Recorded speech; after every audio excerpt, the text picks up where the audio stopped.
സുകുമാരക്കുറുപ്പ് എവിടെ? ഈ ചോദ്യത്തിന് ഉത്തരം കണ്ടെത്താൻ കേരള പോലീസിന് ഇനിയും കഴിഞ്ഞിട്ടില്ല.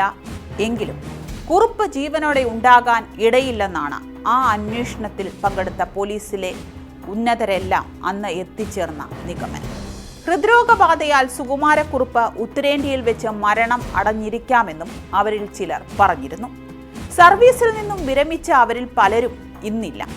ഇപ്പോൾ വീണ്ടും സുകുമാരക്കുറുപ്പ് ചർച്ചാ വിഷയമാകുമ്പോൾ കേരള പോലീസിനെ വട്ടം കറക്കിയ കുറുപ്പിന്റെ പിന്നാമ്പുറമെന്ന് നോക്കാം.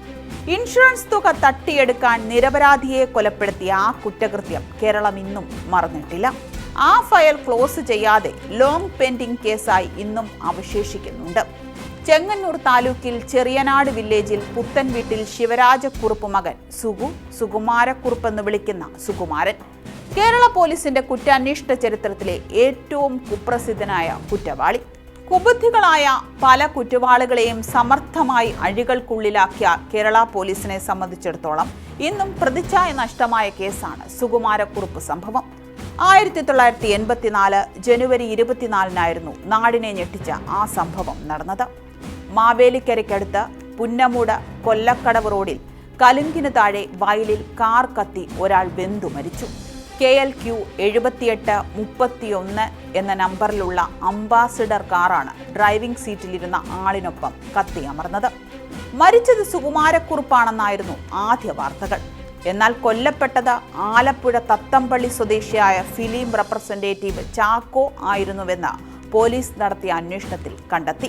ഫോറൻസിക് വിദഗ്ധരായിരുന്ന ഉമാദത്തന്റെ നിർണായകമായ ചില കണ്ടെത്തലുകളാണ് മരിച്ചത് സുകുമാരക്കുറുപ്പ് അല്ലെന്ന് പെട്ടെന്ന് തന്നെ തിരിച്ചറിയാൻ ഇടയാക്കിയത്. ആ വിവരം ആദ്യം വെളിപ്പെടുത്തിയത് കേരള കൗമുദിയായിരുന്നു. ജീവിച്ചിരിപ്പുണ്ടെങ്കിൽ സുകുമാരക്കുറുപ്പിന് ഇപ്പോൾ 82 വയസ്സാകുമായിരുന്നു. എന്നാൽ കുറുപ്പ് ജീവിച്ചിരിപ്പുണ്ടോ? കുറുപ്പ് ജീവനോടെ ഉണ്ടെന്നോ മരിച്ചെന്നോ കൃത്യമായ തെളിവില്ല എന്നായിരുന്നു കേസ് അന്വേഷണത്തിന് നേതൃത്വം നൽകിയ ചെങ്ങന്നൂർ DYSP ആയിരുന്ന റിട്ടയേർഡ് SP PM ഹരിദാസ് മരിക്കും മുമ്പ് ഒരിക്കൽ പറഞ്ഞത്. സ്പെഷ്യൽ ഇൻവെസ്റ്റിഗേഷൻ ടീമിൽ അംഗമായിരുന്ന ഹരിദാസ് കുറുപ്പിനെ തിരഞ്ഞ് ഉത്തരേന്ത്യയിലും മറ്റും അന്വേഷണം നടത്തിയിരുന്നു. കുറുപ്പിന്റെ നാട്ടുകാരിയായ ഒരു നേഴ്സ് നൽകിയ വിവരത്തിന്റെ അടിസ്ഥാനത്തിലായിരുന്നു അത്. നേഴ്സ് അടക്കം പലരുടെയും മൊഴി എടുത്തെങ്കിലും അത് തെറ്റായ വിവരമാണെന്നായിരുന്നു അദ്ദേഹത്തിന്റെ നിഗമനം. ഇപ്പോൾ വീണ്ടും ആ നേഴ്സിന്റെ മൊഴി ക്രൈംബ്രാഞ്ച് രേഖപ്പെടുത്തിയിട്ടുമുണ്ട്. സർവീസിൽ നിന്നും വിരമിച്ച അവർ ഇപ്പോൾ നാട്ടിലുണ്ട്. കൊല നടന്നതിന്റെ തുടർ ദിവസങ്ങളിൽ ഒന്നിൽ കുറുപ്പിനെ തേടി ആലുവയിലെ ഒരു ലോഡ്ജിൽ പോലീസ് എത്തിയിരുന്നു. അപ്പോഴേക്കും കുറുപ്പ് അവിടെ നിന്ന് കടന്നിരുന്നു. അതാണ് ജസ്റ്റ് മിസ് എന്നും പിന്നീട് ഒരിക്കലും കുറുപ്പിന് അടുത്തെത്താൻ പോലീസിന് കഴിഞ്ഞിരുന്നില്ല എന്നും ഹരിദാസ് വ്യക്തമാക്കിയിരുന്നു. കൊലയ്ക്ക് ശേഷം ആലുവയിലും പിന്നീട് വീണ്ടും ചെങ്ങന്നൂരിലും കുറുപ്പെത്തി. എന്നാൽ പിടിയിലാകും എന്നതിനാൽ ചെന്നൈയിലേക്കും തുടർന്ന് നേപ്പാളിലേക്കും കടന്നു.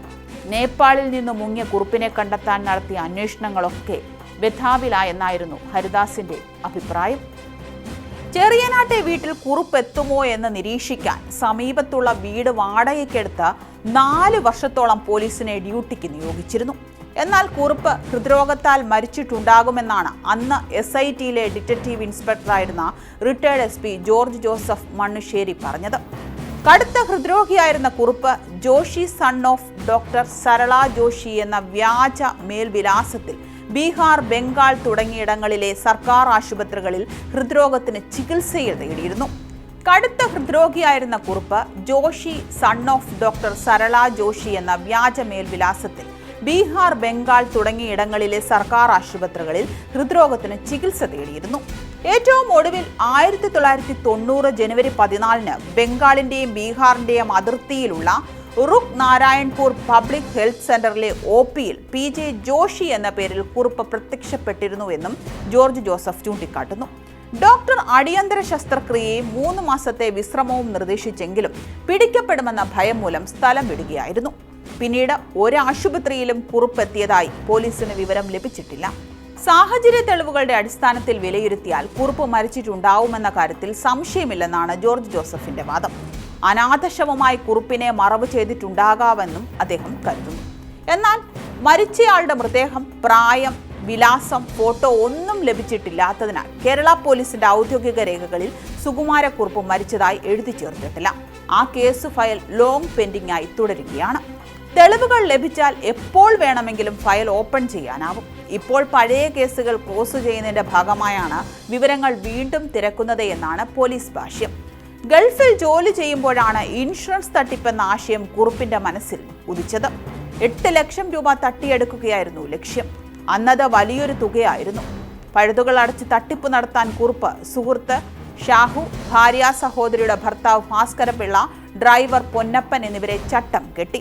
മെഡിക്കൽ കോളേജ് മോർച്ചറിയിൽ നിന്ന് ശവമെടുത്ത് കത്തിച്ചിട്ട് മരിച്ചത് താനായിരുന്നുവെന്ന് വരുത്തി തീർക്കാനായിരുന്നു കുറുപ്പിന്റെ ആദ്യ പ്ലാൻ. അത് വിജയിച്ചില്ല. ഒടുവിലാണ് തന്റെ ഒത്ത പൊക്കവും തടിയും രൂപസാദൃശ്യവുമുള്ള ആളെ തേടി കുറുപ്പും സുഹൃത്തുക്കളും ഇറങ്ങിത്തിരിച്ചത്.